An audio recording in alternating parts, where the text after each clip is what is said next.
Hi, this is Ty with Goliathon. This is Phil with PPK, Washington Township. He's the co-founder and owner of Pinnacle Parkour.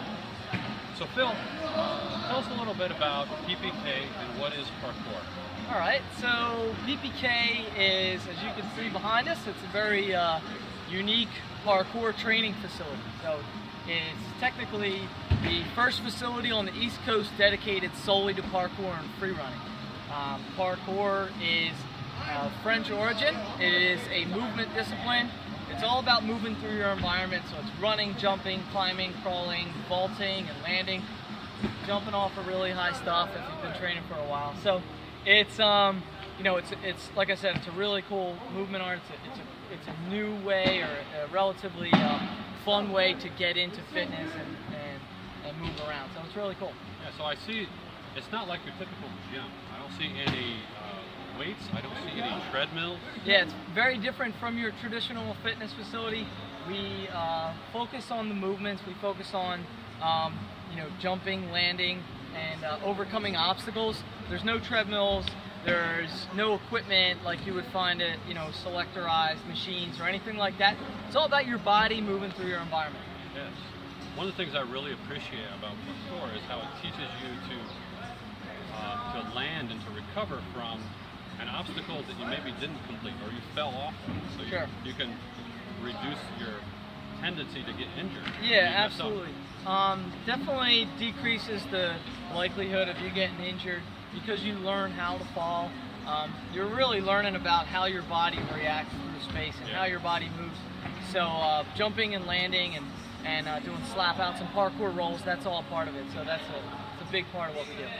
So Phil, tell us a little bit about how you got involved in fitness and training, and maybe a little bit of your story about how this all kind of came to be. Definitely. So my first kind of passion was exercise science, and I started studying at Gloucester County College.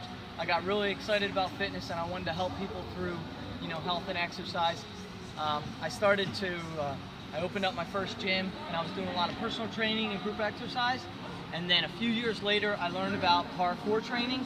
And like I said, it was very new at the time. It was really exciting. There was no facilities and there was only 4 facilities in the country that had legit programming. And so that's where I got started. It was a lot of fun. Then I learned about American Ninja Warrior, and I was able to, I was fortunate enough to get called to participate on the show. And I competed in the regionals in Miami on season 4. I made it to the finals in Vegas, and I had a great time with that. So I was very, very blessed to have that opportunity. It was fun. Absolutely. I'm a big fan of Ninja Warrior, and in fact, you probably noticed from some of the Goliathon videos that there's several obstacles that are inspired by Ninja Warrior and by parkour. Yeah. As well as the many other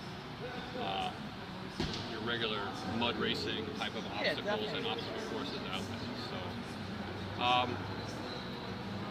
So in the first Goliathon, PPK and Goliathon teamed up to create an obstacle called the PPK Ninja Killer.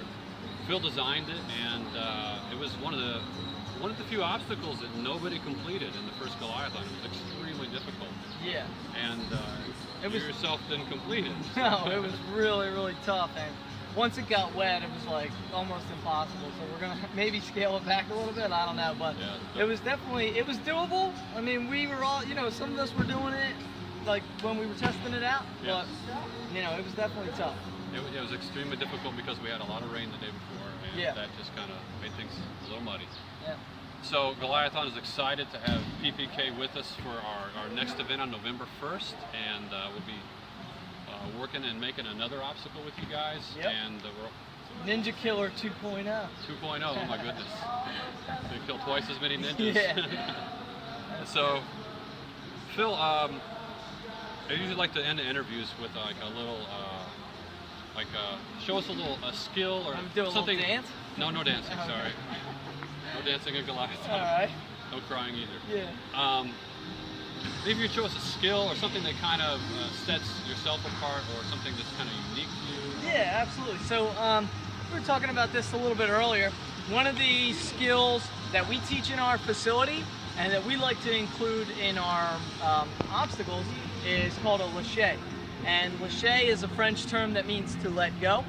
and it's a really unique skill because it's not something that you do every day. You're basically swinging from one bar to another bar.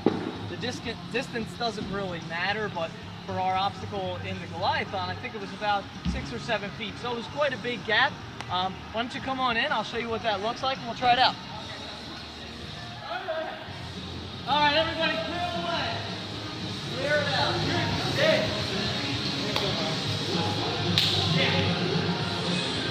So, as you can see, this is about an 8-foot gap.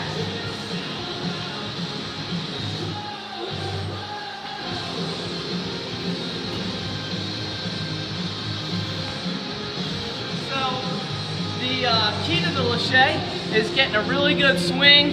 As you can see, I got a nice good high pump, and then I was able to let my body drag back, and then just as I'm swinging through, I pull off of the bar, get my chest out in front of me, and get ready to grab the next one. So that's the lache. You're at a different level, right? Yeah.